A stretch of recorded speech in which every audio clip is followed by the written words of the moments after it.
और नवनिधि में एक निधि बड़ी प्रबल होती है महाराज। आप लोगों ने कथा में सुना होगा, हमने पहले वर्णन किया है। नवनिधि में एक निधि बड़ी प्रबल होती है जिसको कहते हैं नील निधि। कौन सी निधि है? नील निधि। महाराज दुनिया के लोग भगवान से कहते हैं भगवान हमको अष्ट सिद्धि नवनिधि दे दो। हम कहते हैं कि नवनिधि की जगह अगर आपने केवल नील निधि का मतलब होता है विश्वनाथ जी को, शंकर जी को, भोलेनाथ जी को, शंभुनाथ जी को अगर सावन के महीने में सोमवार पड़ जाए, श्रावण के महीने का सोमवार पड़े और श्रावण के महीने के सोमवार के दिन, सावन के महीने के सोमवार के दिन अगर नाग पंचमी पड़ जाती है और भगवान शंकर को एक कमल आता है श्वेत, एक कमल आता है नीला, गुलाबी सा, हल्का सा नील वर्ण का, एक कमल हल्का सा नीला जैसा गुलाबी सा दिखता है। वो कमल यदि शिव जी को मात्र एक समर्पित कर दिया जाए, सावन के महीने के सोमवार को पड़ने वाली नाग पंचमी के दिन अगर वो नील निधि के नाम से, हे भोले बाबा आपके जीवन की सारी जितनी निधियां हैं वो नील निधि में समाहित है, और उस नील निधि के भाव से मैं ये कमल दल आपको दे रहा हूं और बाबा को समर्पित कर कर वो कमल दल भगवान शंकर के मंदिर से लेकर आ जाओ। जिंदगी में कभी भूखे नहीं रहना पड़ेगा, सारी निधियां तुम्हारे पास में होगी, सारी सिद्धियां तुम्हारे पास में। वो नील निधि 33 वर्ष में बाबा जी, 33 वर्ष में 6 बार सावन के सोमवार को नागपंचमी पड़ी है। 33 वर्ष। एक पड़ी थी 96 में, एक पड़ी थी 99 में, एक पड़ी थी 2012 में, एक पड़ी थी 2019 में, एक पड़ी थी 2023 में, और अब इस वर्ष भी 2026 में सावन के सोमवार को 17 तारीख को बाबा की ये शिवरात्रि फिर पड़ रही है, वापिस नागपंचमी पड़ रही है, वापिस नागपंचमी पड़ रही। सावन के सोमवार पर पड़ने वाली नाग पंचमी को निधि पंचमी कहा जाता है, नील निधि पंचमी। भले वो नाग पंचमी है पर वो इतनी निधि दे देती है। क्यों कहते हैं महाराज? आपने देखा होगा चंद्र ग्रहण, सूर्य ग्रहण होते हैं तो लोग शंकर जी के मंदिर में बैठकर तप करते थे, अघोरी तप करते थे, साधना तप करते थे। अब ये संसार का मनुष्य कोई अघोरी तो है, संसार का मनुष्य अघोर व्रत तो धारण करता नहीं है। संसार का मनुष्य तो बेचारा घर में डूबा रहता है, परिवार में डूबा रहता है, काम में डूबा रहता है। तो इसको निधि कैसे प्राप्त हो, इसको वो हीरा कैसे मिल जाए, इसको वो फल कैसे मिल जाए? तो उसके लिए स्वयं देवाधिदेव महादेव की कथा कहती है, स्कंद पुराण वर्णन करती है, शिव पुराण वर्णन करती है। सावन के महीने में जब सोमवार पड़े, सोमवार के दिन नाग पंचमी पड़े, नाग पंचमी के दिन जो नील पुष्प भगवान शिव को कमल का समर्पित कर देता है और उसी कमल के पुष्प को नील निधि के रूप में लेकर आ जाता है, उसके पास में कभी जिंदगी में ना अष्ट सिद्धि की कमी होती है, ना नव निधि की कमी होती है। उसका वैभव जितने संसार के लोग कर्जे में है, भले तुम्हारा बैंक का कर्जा हो, लोन का कर्जा हो, चाहे तुमने दुनिया में कहीं से भी कर्जा ले रखा हो, एक बार अभी 17 अगस्त को पड़ेगी, सोमवार को नाग पंचमी, 17 अगस्त। 33 वर्ष में ये 7वीं बार आ रही, बहुत रुक रुक के आती है सोमवार के, बहुत रुक रुक के, और ना जाने फिर अगला योग कब लगेगा। अगर मौका मिला है कर लो। और हमने यहां तक कहा यदि कमल का पुष्प ना मिले तो एक महाराज जी एक पुष्प होता है, वो नीले कलर का शंख जैसा होता है, जो शिव जी को बड़ा प्रिय है। क्या बोलते हैं उसको, शंख पुष्पी, क्या वो नीलकंठ, हाँ एक नीले कलर का होता है। अभी तो यहाँ पर है नहीं, हम प्रयास करेंगे आपको उसका दर्शन कराए। चढ़ा है, लाओ चढ़ा है, लाओ जरा लाओ।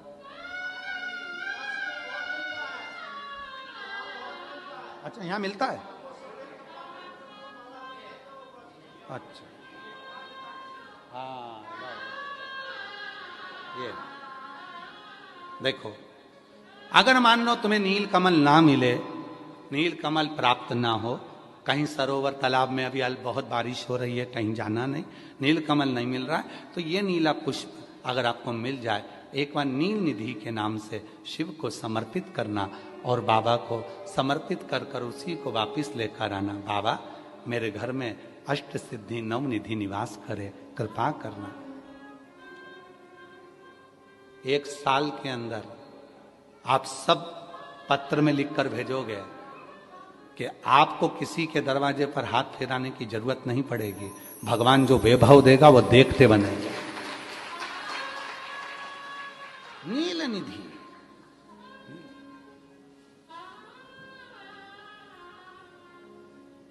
कौन सा दिन है बोलो जरा? सावन के, जम के बोलो जरा, जम के बोलो। सावन के सोमवार पर यदि नाग पंचमी पड़े तो फिर हमें ना तो तप करना है, ना साधना करना है, ना कोई उपवास, ना कोई। और एक और चीज बड़ी सुंदर लिखी है महाराज, नील निधि, ध्यान दीजिएगा। यदि डॉक्टर ने कह दिया तुम्हारे शरीर में कोई गठान है, बहुत बड़ा कोई रोग हो गया है, ये छूट नहीं रहा है, बहुत तकलीफ में पड़े हुए हो और मिट नहीं रहा, तब शिव जी के शिवलिंग पर एक दुर्वा, दुर्वा का मुख हो जलाधारी की हो जहां से पानी बहता, बेलपत्री, बेलपत्री का डंडी का मुख हो जहां से जल बहता, जलाधारी की हो, और 2 छोटी छोटी कटोरियों में यदि सावन महीने के सोमवार की नाग पंचमी पर अगर दूध चढ़ाया जाता है और उसको दूध चढ़ी हुई बेलपत्री और दुर्वा दोनों को लेकर आया जाता है, दुर्वा सुबह के समय द्वितीय दिवस में, जिस दिन चढ़ाओगे उस दिन नहीं, द्वितीय दिवस में उसको सुबह सुबह चबाकर खा लीजिए, और बेलपत्री को जिस कक्ष में आप सोते हैं उस कक्ष में उसको रख लीजिए, कहीं पर भी हमेशा के लिए। जो शरीर का रोग है वो धीरे धीरे मिटेगा ही, और 4 से 6 महीने के अंदर बड़े से बड़ा रोग सारी रिपोर्टें नील आकर सामने खड़ी होगी। ये कोई साधारण नहीं है सावन महीने का सोमवार उस दिन पड़ने वाली नाग पंचमी। आप सबको तो साधुता है, आपकी बार 17 अगस्त को पड़ रही है, और बाबा की कृपा से आपको ये कथा श्रवण करने को मिल गई नील निधि की। रोग महाराज एक बात बड़ी सुंदर कहते, तेरा तेरा दिन याद करे क्यों रे मन सुमिरन क्यों नहीं करे। हमारे भारत के भूमि के ये मालवा के संत ने बड़ी सुंदर बात कही कि केवल 13 दिन से ज्यादा आपको कोई याद नहीं करेगा, इसके सिवाय तो लोग भूल जाएंगे महाराज, तो सब छोड़ देंगे।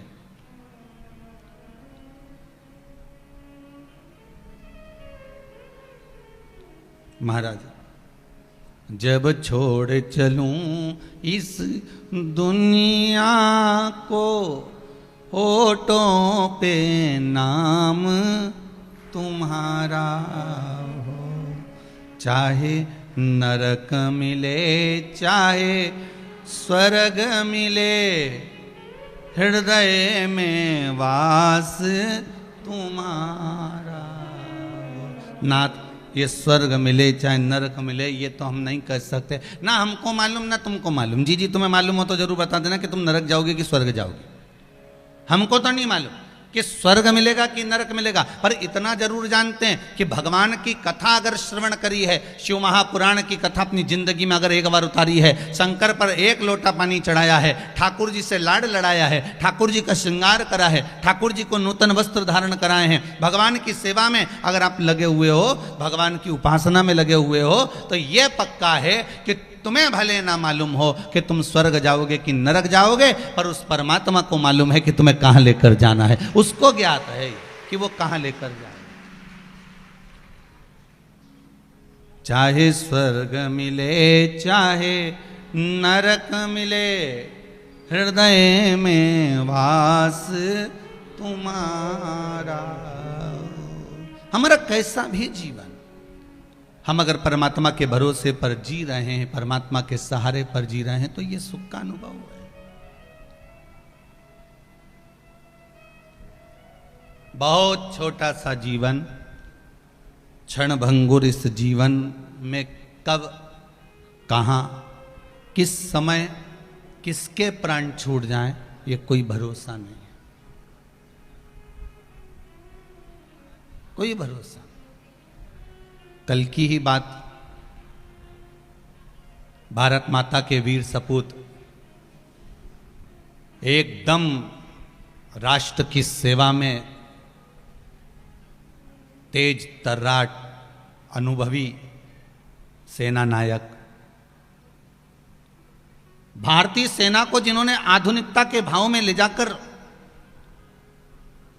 इस राष्ट्र को हर पल एक तेज गति प्रदान करने वाले, एक वीरता का सुख का अनुभव कराने वाले महाराज जनरल श्री बिपिन रावत जी कल सपत्नी और अपने अन्य सशस्त्र बल के साथ में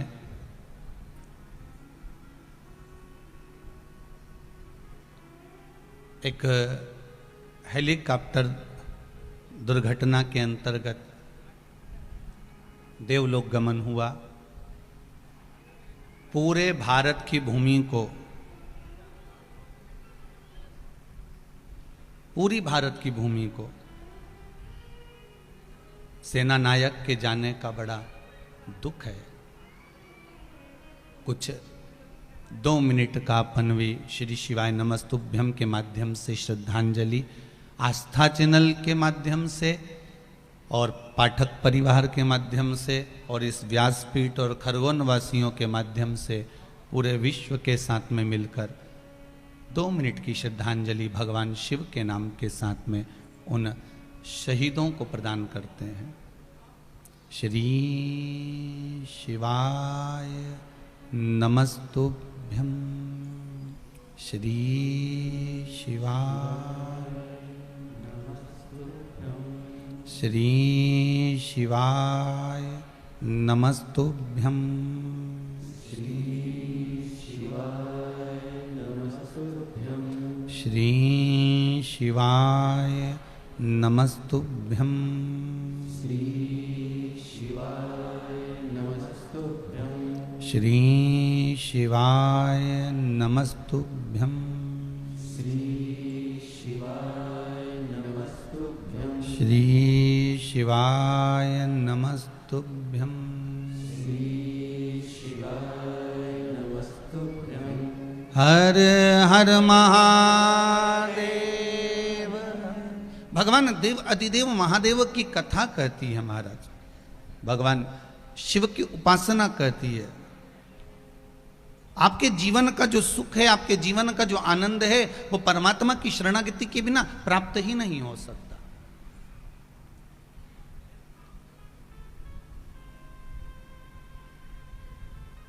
शिव के चरणारविंद के बिना मिलना बड़ा कठिन है।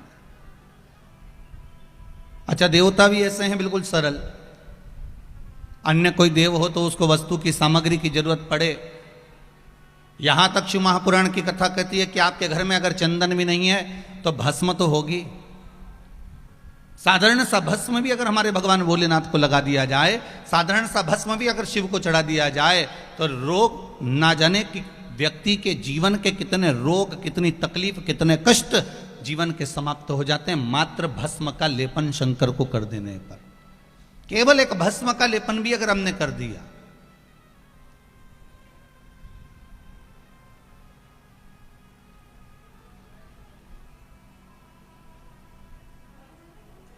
प्रथम वैष्णव अगर कोई है तो वो शिव है,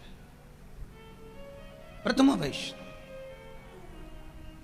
एक आप लोगों ने भागवत में सुना होगा कि भगवान कृष्ण का प्रागट्य हुआ तो सबसे पहले अगर कोई दर्शन करने के लिए अगर कोई गए तो मेरे भोलेनाथ जी गए, और अगर राम जी का प्रागट्य हुआ तो सबसे पहले दर्शन के लिए गए तो मेरे शंकर भगवान गए। अगर कहीं जीव भटक रहा होता है और कोई भगवान को पुकारे, मेरे शिव क्या दे सकते हैं, मेरे शंकर क्या प्रदान कर सकते हैं, मेरे भोलेनाथ आपको क्या प्रदान कर सकते हैं। अगर कोई पूछे कि हम शिव की आराधना कर रहे हैं, हम शंकर की भक्ति कर रहे हैं, हम शंकर का स्मरण कर रहे हैं, शंकर हमें क्या देंगे, शिव हमें क्या प्रदान करेंगे, तो आप कह सकते हो कि शंकर हमें राम और कृष्ण की भक्ति प्रदान करते हैं, शंकर हमें राम और कृष्ण के चरणों में ले जाकर छोड़ देते हैं, शंकर हमें भगवान के चरणारविंद का सुख प्रदान कर देते हैं। शिव एक कार्य बड़ा प्रबल करते हैं कि आपको भगवान की भक्ति तक ले जाकर छोड़ देना, आपको राम और कृष्ण तक ले जाकर छोड़ देना।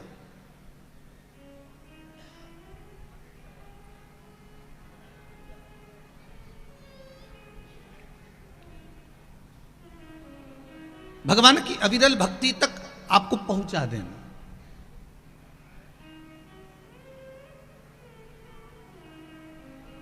पांच प्रश्न हैं शिव महापुराण के अंतर्गत, विष्णु पुराण के अंतर्गत 5 प्रश्न, और वो प्रश्न है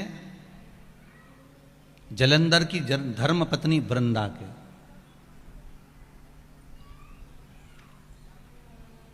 ये जो कथा चल रही है खरगोन नगर में, मेरा निवेदन है जितने भी श्रोता भाई बहन टीवी के माध्यम से कथा सुन रहे हैं, बड़े ध्यान लगाकर सुनना।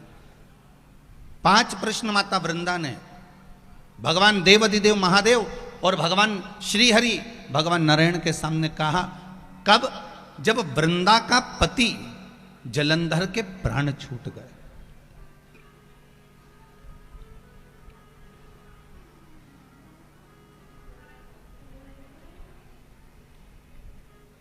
जब वृंदा के पति जलंधर के प्राण छूट जाते हैं,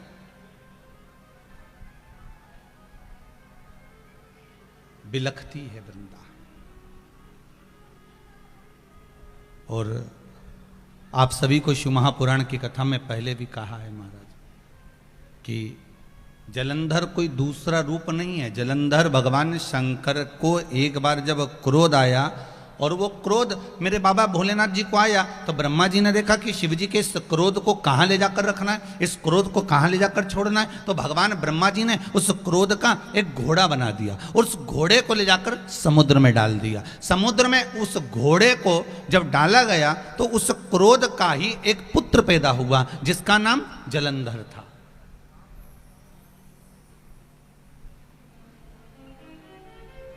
कोई दूसरा नाम नहीं है उसका, उसका नाम ही जलंधर है। क्रोध को ले जाकर समुद्र में ब्रह्मा जी विचार कर रहे हैं कि इस क्रोध को कहां ले जाकर छोड़ना है, इस क्रोध को कहां ले जाकर छोड़ा जाए, इस क्रोध को कहां ले जाकर दिया जाए। अब आज के जमाने में तो लोग सोचते ही नहीं है कि इस क्रोध को ले जाकर कहां छोड़े। पहले के समय में भी लोग ध्यान रखते थे महाराज, त्रेता युग में भी बड़ा ध्यान रखा गया कि अगर किसी को क्रोध आता है तो उसके लिए कमरा अलग बना दिया जाता है कि इस कमरे में बैठो और आप जितना गुस्सा करना है करो। कई लोग प्रश्न भी करते हैं, गुरुदेव पहले के समय में दशरथ जी के समय पर एक कक्ष होता था जिसका नाम था कोप भवन। आज के जमाने में घर में रूम जो बनते हैं, ड्राइंग रूम बना, बेडरूम बना, भोजनशाला बनी, सब कुछ बना। आज के समय में गुरुजी ये कोप भवन नहीं बनाते क्या? हमने कहा बनाने की जरूरत ही नहीं, पूरा घर ही कोप भवन है। कोई घर कोप भवन से कम है क्या? जिसको देखो वही मुंडा फुला के बैठा रहे। कहीं इधर अम्मा भगोने जैसा मुंह लेके बैठे, कहीं बहू उधर भगोने जैसा मुंह लेके बैठे, कहीं ननंद उधर बैठी, कहीं छोरा उधर बैठा, और जो घर में आई नहीं ऐसा आए कि बस पूछो ही मत, तन्न तन्न करके आए और फन्न फन्न करके वो जाए। अभी इंदौर की कथा में कहा था, एक बात आप लोगों ने सुनी होगी कि पति पत्नी में झगड़ा होता है तो पति झगड़ा करके बाहर जाता है और पत्नी झगड़ा करके अंदर जाती है। अब वो तो बाहर गया तो वो विचार करके गया, अब नहीं हुआ चाहे कुछ भी हो जाए, और ये झगड़ा करके अंदर गई तो तकिया में मुंडा रख के जो रोबा पड़ी है, मुंडा करके जो रोबा पड़ी। अच्छा, प्लान भी बहुत करती है, रोते रोते प्लान करे, इससे तो मरी जाऊं तो कई मतलब कि या तो घर चली जाऊं, पर मन में आए दूसरी बार लेने नहीं आया तो ये अपने नहीं जाना जा। अच्छा, ईमानदारी की बात बताऊं जी हो, एक खरगोन वाली हो, बड़ी ध्यान सुन जो, बहुत ईमानदारी की बात है। कितना ही झगड़ा हो जाए, कितना ही लड़ाई हो जाए, झगड़ा करके अंदर जाना पर बाहर मत जाना, बिल्कुल मत जाना। चाहे कोई कितना ही तुम्हें पानी पे चढ़ा दे, कोई कितना ही तुम्हें चना का झाड़ पे चढ़ा दे, पर अपने नहीं जाना तो नहीं जाना। और कोई तुमसे कहे अब जब इतनी लड़ाई हो रही है, इतना झगड़ा हो रही है, तो जा तो मायका चली जाए, तो चुप रहे, कहे कुछ नहीं जो जा, तो अपने तो नहीं जाना, चाहे कछु भी हो जाए, नहीं जो।